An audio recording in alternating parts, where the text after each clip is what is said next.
बाबा के मधुर महावाक्य। मीठे बच्चे, यह अनादि बना बनाया ड्रामा है। यह बहुत अच्छा बना हुआ है। इसके पास, प्रेजेंट और फ्यूचर को तुम बच्चे अच्छी तरह से जानते हो। प्रश्न है, किस कशिश के आधार पर सभी आत्माएं तुम्हारे पास खिंचती हुई आएंगी? उत्तर, पवित्रता और योग की कशिश के आधार पर। इसी से ही तुम्हारी वृद्धि होती जाएगी। आगे चलकर बाप को फट से जान जाएंगे। देखेंगे इतने ढेर सब वर्षा ले रहे हैं तो बहुत आएंगे। जितनी देरी होगी उतनी तुम्हारे में कशिश होती जाएगी। ओम शांति। रूहानी बच्चों को यह तो मालूम है कि हम आत्माएं परमधाम से आती हैं। बुद्धि में है ना, जब सभी आत्माएं आकर के पूरी होती हैं, बाकी थोड़े रहते हैं, तब बाबा आते हैं। अभी तुम बच्चों को कोई को भी समझाना बहुत सहज है। दूर देश का रहने वाला सबसे पिछाड़ी में आते हैं, बाकी थोड़े रहते हैं। अभी तक भी वृद्धि होती रहती है ना, यह भी जानते हो। बाप को कोई भी जानते नहीं है, तो फिर रचना के आदि मध्य अंत को कैसे जानेंगे?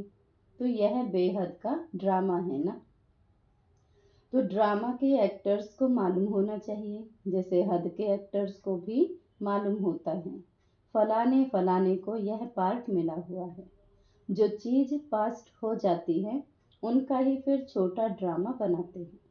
फ्यूचर का तो बना नहीं सकें, पास्ट जो हुआ है उसे लेकर और कुछ कहानियां भी बनाकर ड्रामा तैयार करते हैं, वही सबको दिखाते हैं। फ्यूचर को तो जानते ही नहीं। अभी तुम समझते हो बाप आया है, स्थापना हो रही है, हम वर्षा पा रहे हैं। जो जो आते रहते हैं उनको हम रास्ता बताते हैं देवी देवता पद पाने के लिए। यह देवताएं इतना ऊंच कैसे बने, यह भी किसको पता नहीं है। वास्तव में आदि सनातन तो देवी देवता धर्म ही है। अपने धर्म को भूल जाते हैं तो कह देते हैं हमारे लिए तो सब धर्म एक ही है। अब तुम बच्चे जानते हो बाबा हमको पढ़ा रहे हैं। बाप के डायरेक्शन से ही चित्र आदि बनाए जाते हैं। बाबा दिव्य दृष्टि से चित्र बनवाते थे, कोई तो फिर अपनी बुद्धि से भी बनाते हैं। बच्चों को यह भी समझाया है, यह जरूर लिखो। पार्टधारी एक्टर्स तो हैं, परंतु क्रिएटर, डायरेक्टर आदि को कोई भी नहीं जानते। बाप अब नए धर्म की स्थापना कर रहे हैं, पुराने से नई दुनिया बननी है। यह भी बुद्धि में रहना चाहिए। पुरानी दुनिया में ही बाप आकर के तुमको ब्राह्मण बनाते हैं, ब्राह्मण ही फिर देवता बनेंगे। युक्ति देखो कैसी अच्छी है। भल यह है अनादि बना बनाया ड्रामा, परंतु बना बहुत अच्छा है। बाबा कहते हैं तुमको गुहिये गुहिये बातें नित्य सुनाता रहता हूँ। जब विनाश शुरू होगा तो तुम बच्चों को पास्ट की सारी हिस्ट्री मालूम होगी। फिर सतयुग में जाएंगे तो पास्ट की हिस्ट्री कुछ भी याद नहीं रहेगी। प्रैक्टिकल एक्ट करते रहते हो, पास्ट का किसको सुनाएंगे? यह लक्ष्मी नारायण पास्ट को बिल्कुल नहीं जानते। तुम्हारी बुद्धि में तो पास्ट, प्रेजेंट, फ्यूचर सब है। कैसे का विनाश होगा, कैसे राजाई होगी, कैसे महल बनाएंगे, बनेंगे तो जरूर ना। स्वर्ग की सीनरियां ही अलग है। जैसे जैसे पार्ट बजाते रहेंगे मालूम पड़ता जाएगा। इसको कहा जाता है खूने नाहिक खेल। चाहे नुकसान होता रहता है ना, अर्थक्वेक होती है, कितना नुकसान होता है, बॉम्ब्स फेंकते हैं, यह नाहिक है ना, कोई कुछ करता थोड़ा ही है। विशाल बुद्धि जो है वे समझते हैं विनाश बरोबर हुआ था, जरूर मारामारी हुई थी, ऐसा खेल भी बनाते हैं। यह तो समझ भी सकते हैं कोई समय किसकी बुद्धि में टच होता है। तुम तो प्रैक्टिकल में हो, तुम उस राजधानी के मालिक भी बनते हो। तुम जानते हो अभी उस नई दुनिया में चलना जरूर है। ब्राह्मण जो बनते हैं ब्रह्मा द्वारा या ब्रह्मा कुमार कुमारियों द्वारा नॉलेज लेते हैं तो वहाँ आ जाते हैं। रहते तो अपने घर गृहस्थ में है ना। बहुतों को तो जान भी न सको, सेंटर्स पर कितने आते हैं, इतने सब याद थोड़े रह सकते हैं। कितने ब्राह्मण हैं, वृद्धि होते होते अनगिनत हो जाएंगे, एक्यूरेट हिसाब निकाल नहीं सकेंगे। राजा को मालूम थोड़े पड़ता है एक्यूरेट हमारी प्रजा कितनी है, भल आदमशुमारी आदि निकालते फिर भी फर्क तो पड़ जाता है। अब तुम भी स्टूडेंट हो, यह भी स्टूडेंट है, तो सब भाइयों यानी आत्माओं को याद करना है। एक बाबा को, तो ब्रह्मा बाबा, और हम सभी को एक परमात्मा को याद करना है। छोटे बच्चों को भी सिखलाया जाता है बाबा बाबा कहो, यह भी तुम जानते हो। आगे चलकर बाप को फट से जान जाएंगे, देखेंगे इतने ढेर सब वर्षा ले रहे हैं तो बहुत आएंगे। जितना देरी होंगी उतना तुम्हारे में कशिश होती जाएगी। पवित्र बनने से कशिश होती है, जितना योग में रहेंगे उतना कशिश होगी, औरों को भी खींचेंगे। बाबा भी खींचते हैं ना, बहुत वृद्धि को पाते रहेंगे, इसके लिए युक्तियां भी रची जा रही हैं। गीता का भगवान कौन, श्री कृष्ण को याद करना तो बहुत सहज है, वह तो साकार रूप है ना। निराकार बाप कहते हैं मामेकम याद करो, इस बात पर ही सारा मदार है। इसलिए बाबा ने कहा था इस बात पर सबसे लिखाते रहो। बड़ी बड़ी लिस्ट बनाएंगे तो मनुष्यों को पता पड़ेगा।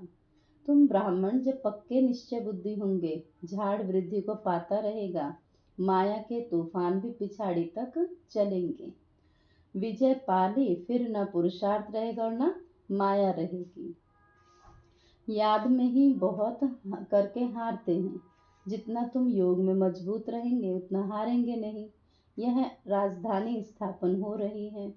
बच्चों को निश्चय है हमारी राजाई होगी, फिर हम हीरे जवाहरात कहाँ से लाएंगे, खानियाँ सब कहाँ से आएंगी। यह सब थे तो सही ना, इसमें मूंझने की बात नहीं है। जो होना है सो प्रैक्टिकल में देखेंगे।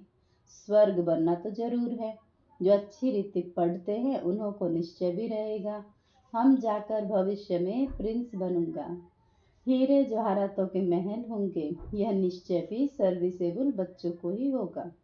जो कम पद पाने वाले होंगे उनको तो कभी ऐसे ऐसे ख्याल आएंगे भी नहीं कि हम महल आदि कैसे बनाएंगे। जो बहुत सर्विस करेंगे वही महलों में जाएंगे। दास दासियां तो तैयार मिलेंगे, सर्विसेबल बच्चों को ही ऐसे ऐसे ख्याल आएंगे। बच्चे भी समझते हैं कौन कौन अच्छी सर्विस करने वाले हैं। हम तो पढ़े हुए के आगे भरी ढोएंगे। जैसे यह बाबा है, बाबा का ख्यालात रहता है ना, बूढ़ा और बालक समान हो गया, इसीलिए इनकी एक्टिविटी भी बचपन मिसल होती है। बाबा की तो एक ही एक्ट है, बच्चों को पढ़ाना और सिखलाना। तो शिव बाबा की एक्टिविटी एक ही है, तो एक ही एक्ट है, पढ़ना और बच्चों को पढ़ाना और सिखलाना। तो विजय माला का दाना बनना तो पुरुषार्थ भी बहुत चाहिए, बहुत मीठा बनना है, श्रीमत पर चलना पड़े तब ही ऊंच बनेंगे। यह तो समझ की बात है ना। बाबा कहते हैं हम जो सुनाते हैं उस पर जज करो। आगे चलो और भी तुमको साक्षात्कार होता रहेगा, नजदीक आते रहेंगे तो याद आती रहेगी। 5000 वर्ष हुए हैं अपनी राजधानी से लौटे हैं, 84 जन्मों का चक्र लगाकर आए हैं। जैसे वास्को डी गामा के लिए कहते हैं वर्ल्ड का चक्र लगाया, तुमने इस वर्ल्ड में 84 का चक्र लगाया है। वो वास्को डी गामा एक गया ना, यह भी एक है जो तुमको 84 जन्मों का राज समझाते हैं। डायनास्टी चलती है तो अपने अंदर देखना है हमारे में कोई देह अभिमान तो नहीं है, फंक तो नहीं हो जाते हैं, कहाँ बिगड़ते तो नहीं है। तुम योग बल में होंगे, शिव बाबा को याद करते रहेंगे तो तुमको कोई भी चमाट आदि मार नहीं सकेंगे, क्योंकि योग बल की ढाल है, कोई कुछ कर भी नहीं सकेंगे। अगर कोई चोट खाते हैं तो जरूर देह अभिमान है, देही अभिमानी को चोट कोई मार नहीं सकता, भूल अपनी ही होती है। विवेक ऐसे कहता है देही अभिमानी को कोई कुछ भी कर नहीं सकेंगे, इसलिए कोशिश करनी है देही अभिमानी बनने की। तो सबको पैगाम भी देना है। यानी अपने आप को सोल कॉन्शियस जितना समझते जाएंगे तो हम पर किसी चीज़ का भी प्रभाव नहीं पड़ेगा। फिर सबको पैगाम भी देना है। तो भगवान उवाच मन मना भव, कौन सा भगवान, यह भी तुम बच्चों को समझाना है। बस इस एक ही बात में तुम्हारी विजय होनी है। सारी दुनिया में मनुष्यों की बुद्धि में श्री कृष्ण भगवान उवाच है। जब तुम समझाते हो तो कहते हैं बात तो बरोबर है, परंतु जब तुम्हारे मुआफिक समझे तब कहे बाबा जो सिखाते वह ठीक है। श्री कृष्ण थोड़े ही कहेंगे मैं ऐसा हूँ, मेरे को कोई जान नहीं सकते, श्री कृष्ण को तो सब जान लेवे। ऐसे भी नहीं है कि श्री कृष्ण के तन से भगवान कहते हैं, नहीं, श्री कृष्ण तो होता ही सतयुग में, वहाँ कैसे भगवान आएंगे। भगवान तो आते ही हैं पुरुषोत्तम संगम युग पर। तो तुम बच्चे बहुतों से लिखवाते जाओ, तुम्हारी ऐसी बड़ी चौपड़ी छपी हुई होनी चाहिए, उसमें सबकी लिखत हो। जब देखेंगे यह तो इतने सबने ऐसे लिखा है तो खुद भी लिखेंगे, फिर तुम्हारे पास बहुतों की लिखत हो जाएगी। गीता का भगवान कौन, ऊपर में भी लिखा हुआ हो कि ऊंचे से ऊंच बाप ही है। श्री कृष्ण तो ऊंचे से ऊंच है नहीं, वह कह नहीं सके कि मामेकम याद करो। ब्रह्मा से भी ऊंचे से ऊंच भगवान है ना। मुख्य बात है ही यह है जिसमें सबका देवाला निकल जाएगा। तो बाबा कोई ऐसे नहीं कहते कि यहाँ बैठना है, नहीं, सतगुरु को अपना बनाए फिर अपने घर में जाकर रहो। शुरू में तो तुम्हारी भट्ठी थी, शास्त्रों में भी भट्ठी की बात है, परंतु भट्ठी किसको कहा जाता है यह कोई नहीं जानते। भट्ठी होती है ईंटों की, और उसमें कोई ईंट, कोई पक्की, कोई खंजर निकलती हैं। यहाँ भी देखो, यह सोना है नहीं, बाकी ठिक्कर बित्तर है, यानी मिलावट है। पुरानी चीज का मान भी बहुत होता है। शिव बाबा का, देवताओं का भी मान है ना। सतयुग में तो मान की बात ही नहीं है।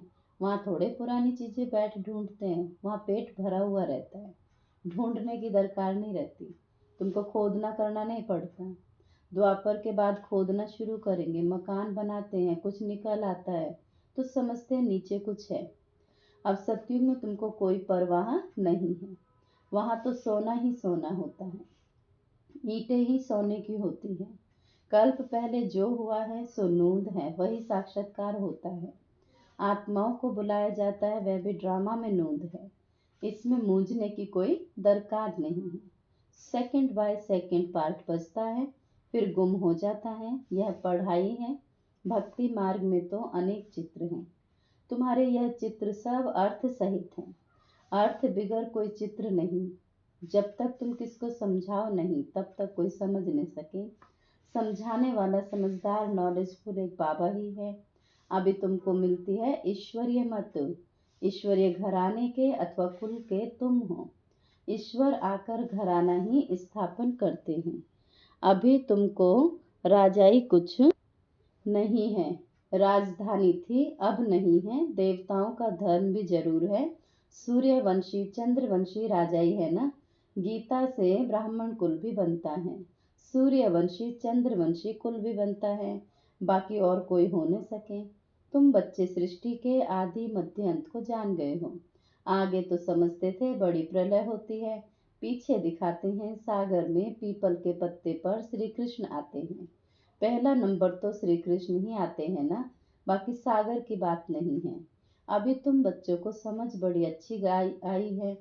खुशी भी उनको होंगी जो रूहानी पढ़ाई अच्छी रीति पढ़ते होंगे। जो अच्छी रीति पढ़ते हैं वही पास विद ऑनर होते हैं। अगर कोई से दिल लगी हुई होंगी तो पढ़ाई के समय भी वही याद आएगा, बुद्धि वहाँ चली जाएगी। इसीलिए पढ़ाई हमेशा ब्रह्मचर्य में होती है। यहाँ तुम बच्चों को समझाया जाता है एक बाबा के सिवाय और कहाँ भी बुद्धि नहीं जानी चाहिए, परंतु जानते हैं बहुतों को पुरानी दुनिया याद आती है, फिर यहाँ बैठे भी सुनते नहीं हैं। भक्ति मार्ग में भी ऐसे होता है, सत्संग में बैठे भी बुद्धि कहाँ कहाँ भागती रहेगी। यह तो बहुत बड़ा जबरदस्त इम्तिहान है। कोई तो जैसे बैठे हुए भी सुनते नहीं है। कई बच्चों को तो खुशी कई बच्चों को तो खुशी होती है, सामने खुशी में झूलते रहते हैं। बुद्धि बाबा के साथ होंगी तो फिर अंतमति सुगति हो जाएगी। इसके लिए बहुत अच्छा पुरुषार्थ करना है। यहाँ तो तुमको बहुत धन मिलता है। अच्छा, मीठे मीठे सिखी लदे बच्चों प्रति माता पिता बाप दादा का याद प्यार और गुड मॉर्निंग। रूहानी बाप के रूहानी बच्चों को नमस्ते। धारणा के लिए मुख्य सार है। पहली पॉइंट है, विजय माला का दाना बनने के लिए बहुत अच्छा पुरुषार्थ करना है, बहुत मीठा बनना है और श्रीमत पर चलना है। दूसरा है, योग की सेफ्टी के लिए, योग ही सेफ्टी के लिए ढाल है, इसीलिए योग बल जमा करना है, देही अभिमानी बनने की पूरी कोशिश करनी है। आज का वरदान है, विशेष शब्द की स्मृति द्वारा संपूर्णता की मंजिल को प्राप्त करने वाले स्वपरिवर्तक भव। सदा यही स्मृति में रहे कि हम विशेष आत्मा हैं, विशेष कार्य के निमित्त हैं और विशेषता दिखाने वाले हैं। यह विशेष शब्द विशेष याद रखो, बोलना भी विशेष, देखना भी विशेष, करना भी विशेष और सोचना भी विशेष। हर बात में यह विशेष शब्द लाने से सहज स्वपरिवर्तक सो विश्व परिवर्तक बन जाएंगे और जो संपूर्णता को प्राप्त करने का लक्ष्य है उस मंजिल को भी सहज ही प्राप्त कर लेंगे। स्लोगन है, विघ्नों से घबराने के बजाय पेपर समझकर उन्हें पार करो। ओम शांति।